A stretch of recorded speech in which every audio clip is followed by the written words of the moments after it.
Chapter 15, in which is related the unfortunate adventure that Don Quixote fell in with when he fell out with certain heartless Yanguesans.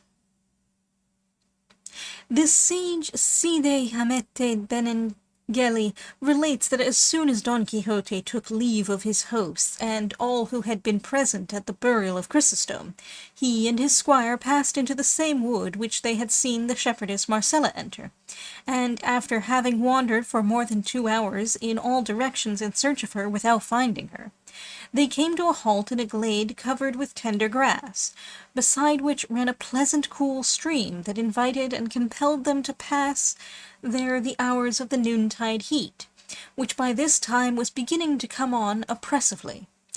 Don Quixote and Sancho dismounted, and turning Rocinante and the ass loose to feed on the grass that was there in abundance, they ransacked the alforjas, and without any ceremony, very peacefully and sociably, master and man made their repast on what they found in them.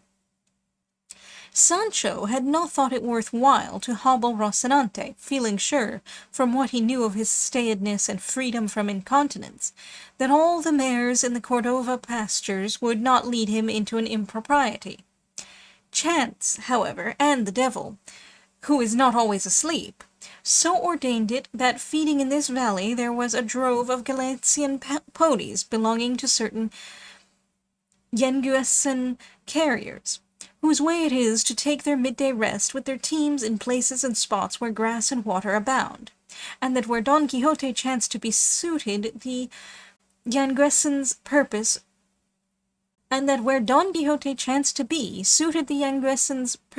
very well.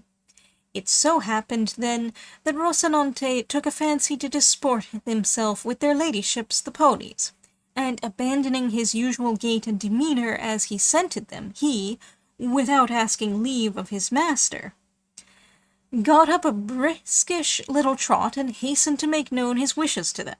They, however, it seemed, preferred their pasture to him, and received him with their heels and teeth to such effect that they soon broke his girths and left him naked without a saddle to cover him. But what must have been worse to him was that the carriers, seeing the violence he was offering to their mares, came running up armed with stakes, and so belaboured him that they brought him sorely battered to the ground. By this time Don Quixote and Sancho, who had witnessed the drubbing of Rocinante, came up panting, and said Don Quixote to Sancho, "So far as I can see, friend Sancho, these are not knights, but base folk of low birth. I mention it because thou canst lawfully aid me in taking due vengeance for the insult offered to Rocinante before our eyes." "What the devil vengeance can we take," answered Sancho, "if they are more than 20, and we no more than 2, or indeed, perhaps, not more than 1.5. "I count for 100, replied Don Quixote, and without more words he drew his sword and attacked the Yanguesans, and, excited and impelled by the example of his master, Sancho did the same.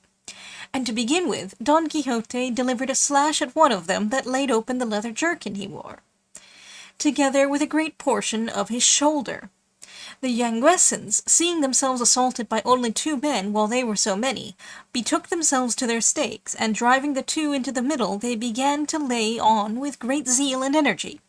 In fact, at the second blow they brought Sancho to the ground, and Don Quixote fared the same way, all his skill in high metal availing him nothing, and fate willed it that he should fall at the feet of Rocinante, who had not yet risen, whereby it may be seen how furiously stakes can pound in angry boorish hands. Then, seeing the mischief they had done, the Yanguesans, with all the haste they could, loaded their team and pursued their journey, leaving the 2 adventurers a sorry sight and in sorrier mood. Sancho was the first to come to, and finding himself close to his master, he called to him in a weak and doleful voice, "Señor Don Quixote! Ah, Señor Don Quixote!" "What wouldst thou, brother Sancho?" answered Don Quixote in the same feeble, suffering tone as Sancho. I would like, if it were possible, answered Sancho Panza, your worship to give me a couple of sups of that potion of the fiery blas, if it be that you have any to hand there. Perhaps it will serve for broken bones as well as for wounds. If I only had it here, wretch that I am, what more should we want? Said Don Quixote. But I swear to thee, Sancho Panza, on the faith of a knight-errant, ere 2 days are over, unless fortune orders otherwise, I mean to have it in my possession, or my hand will have lost its cunning. But in how many does your worship think we shall have the use of our feet? Answered Sancho Panza. For myself, I must say I cannot guess how many, said the battered knight Don Quixote. But I take all the blame upon myself, for I had no business to put hand to sword against men who were not dubbed knights like myself, and so I believe that in punishment for having transgressed the laws of chivalry, the god of battles has permitted this chastisement to be administered to me, for which reason, brother Sancho, it is well thou shouldst receive a hint on the matter which I am now about to mention to thee, for it is of much importance to the welfare of both of us. It is that when thou shalt see rabble of this sort offering us insult, thou art not to wait till I draw sword against them, for I shall not do so at all. But do thou draw sword and chastise them to thy heart's content, and if any knights come to their aid and defence, I will take care to defend thee, and assail them with all my might. And thou hast already seen by 1,000 signs and proofs what the might of this strong arm of mine is equal to. So uplifted had the poor gentleman become through the victory over the stout Biscayan. But Sancho did not so fully approve of his master's admonition as to let it pass without saying in reply, Señor, I am a man of peace, meek and quiet, and I can put up with any affront because I have a wife and children to support and bring up. So let it be likewise a hint to your worship, as it cannot be a mandate, that on no account will I draw sword either against clown or against knight, and that here before God I forgive the insults that have been offered me, whether they have been, are, or shall be offered me by high or low, rich or poor, noble or commoner, not accepting any rank or condition whatsoever. To all which his master said in reply, I wish I had breath enough to speak somewhat easily, and that the pain I feel on this side would abate, so as to let me explain to thee, Panza, the mistake thou makest.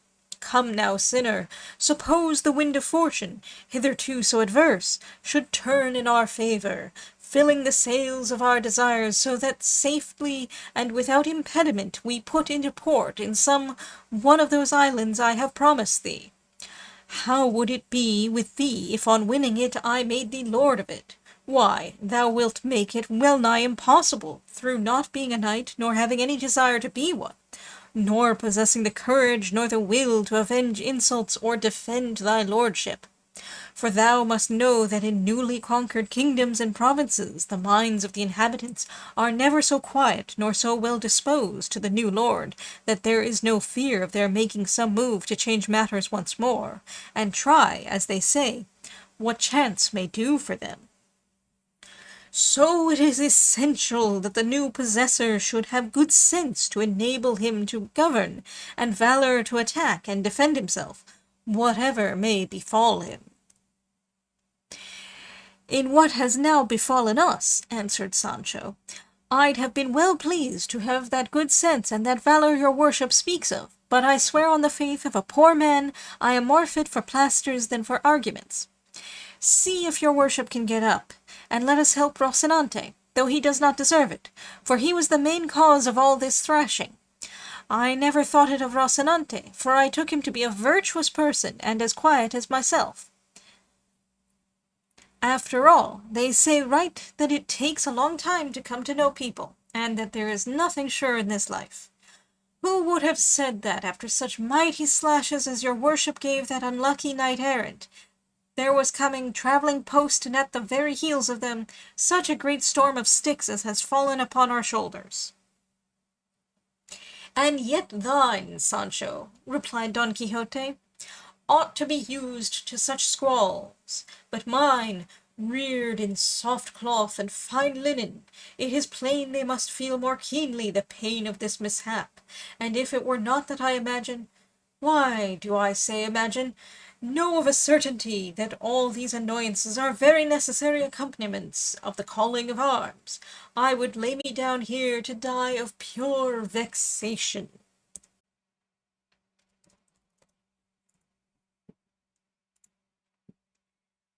To this the squire replied, Señor, as these mishaps are what one reaps of chivalry, tell me if they happen very often, or if they have their own fixed times for coming to pass, because it seems to me that after 2 harvests we shall be no good for the 3rd, unless God in his infinite mercy helps us. Know, friend Sancho, answered Don Quixote, that the life of knights-errant is subject to 1,000 dangers and reverses, and neither more nor less is it within immediate possibility for knights-errant to become kings and emperors, as experience has shown in the case of many different knights, with whose histories I am thoroughly acquainted. And I could tell thee now, if the pain would let me, of some who simply by might of arm have risen to the high stations I have mentioned, and those same, both before and after, experienced divers misfortunes and miseries, for the valiant Amadis of Gaul found himself in the power of his mortal enemy, Archelaus the magician, who, it is positively asserted, holding him captive, gave him more than 200 lashes with the reins of his horse, while tied to one of the pillars of a court.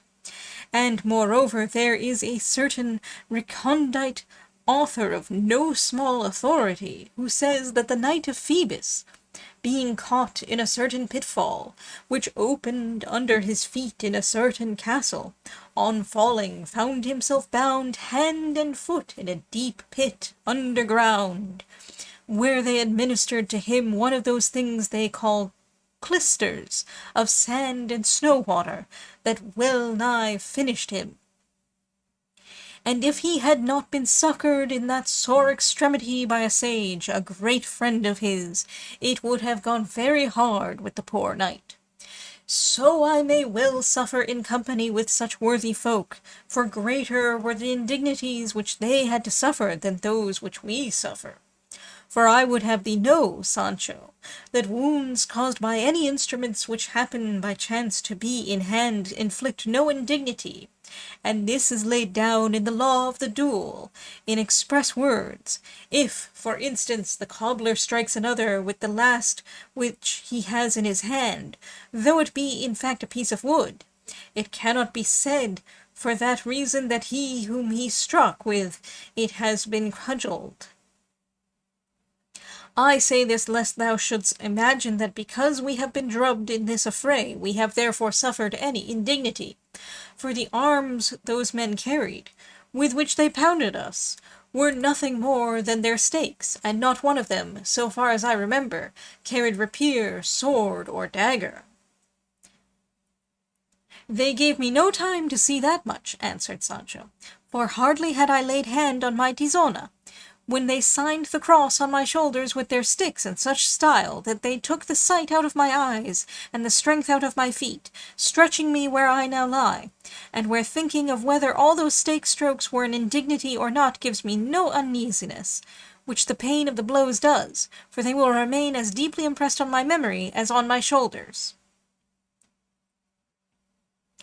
For all that, let me tell thee, brother Panza, said Don Quixote, that there is no recollection which time does not put an end to, and no pain which death does not remove. And what greater misfortune can there be, replied Panza, than the one that waits for time to put an end to it and death to remove it? If our mishap were one of those that are cured with a couple of plasters, it would not be so bad. But I am beginning to think that all the plasters in a hospital almost won't be enough to put us right. No more of that. "Pluck strength out of weakness, Sancho, as I mean to do," returned Don Quixote, "and let us see how Rocinante is, for it seems to me that not the least share of this mishap has fallen to the lot of the poor beast." "There is nothing wonderful in that," replied Sancho, "since he is a knight-errant too. What I wonder at is that my beast should have come off scot-free, where we come out scotched." "Fortune always leaves a door open in adversity in order to bring relief to it," said Don Quixote. "I say so because this little beast may now supply the want of Rocinante, carrying me hence to some castle where I may be cured of my wounds. And moreover, I shall not hold it any dishonour to be so mounted, for I remember having read how the good old Silenius, the tutor and instructor of the gay god of laughter, when he entered the city of the 100 gates, went very contentedly mounted on a handsome ass."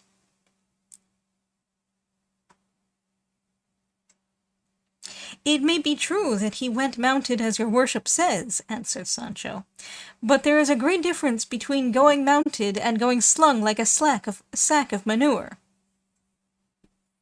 To which Don Quixote replied, "Wounds received in battle confer honor instead of taking it away, and so, friend Panza, say no more.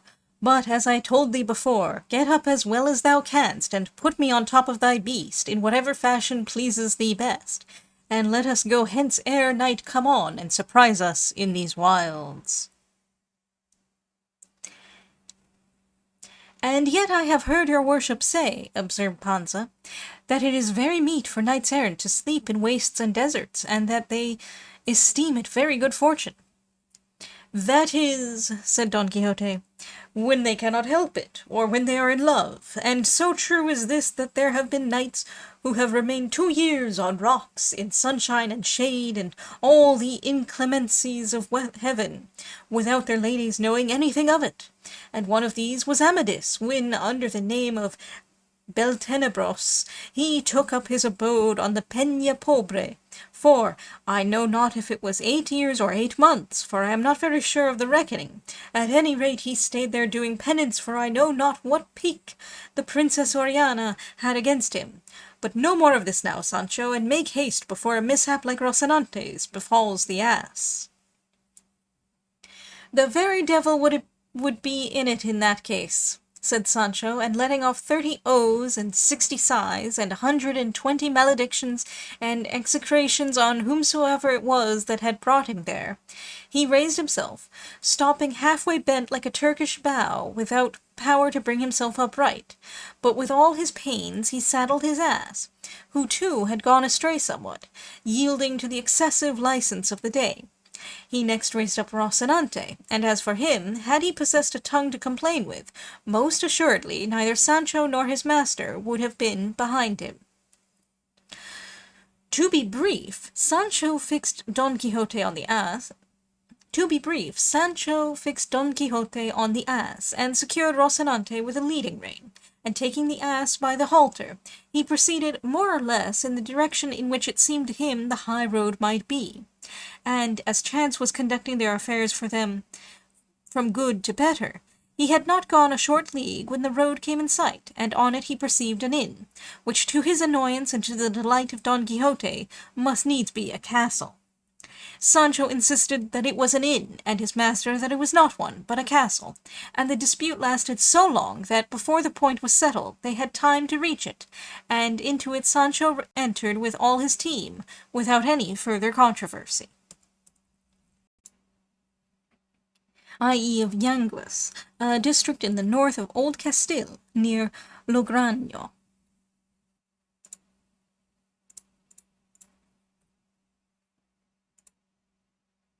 Used by the carriers in loading their beasts to prop up the pack on one side while they are adjusting the balance on the other.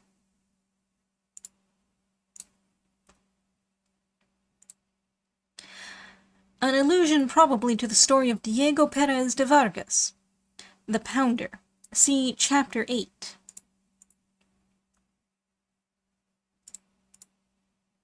Sancho's blunder in the name of Fierabras is droller in the original, as he says del feo Blas, of the ugly Blas.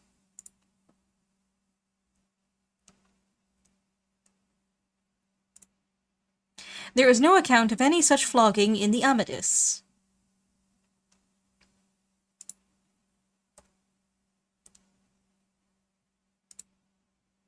Tizon was the name of one of the Cid's 2 famous swords. The word was altered into Tizona to suit the trochaic rhythm of the ballads. It means simply brand. In this characteristic comment of Sancho's, Hartzenbusch corrects caballero andante, knight-errant, into caballeria andante, horse-errant, entirely overlooking the tambien, too, and with profound gravity reminds us that Rocinante is a horse. Mr. J.P. Collier's old corrector in the 1632 folio Shakespeare could hardly do worse than this. The play upon the words sin costas and sin costillas cannot be rendered literally. Sin costillas, without ribs, means also in popular parlance bankrupt, cleaned out. Thebes, but that of the 100 Gates was the Egyptian, not the Boeotian Thebes, which is the one here referred to. The grave drollery of Sancho's matter-of-fact reply is lost in translation, inasmuch as in Spanish to go mounted, ir caballero, implies also to go like a gentleman.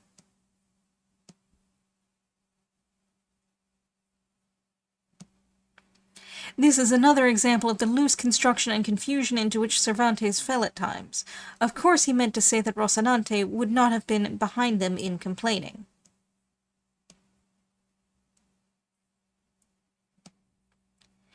The entrance of a Spanish venta or posada is almost always a wide gateway through which both man and beast enter to their respective quarters. The highroad, Camino Real, was the Madrid and Seville road, and on it, or some little distance one side or the other of it, all the adventures of the first part are supposed to take place.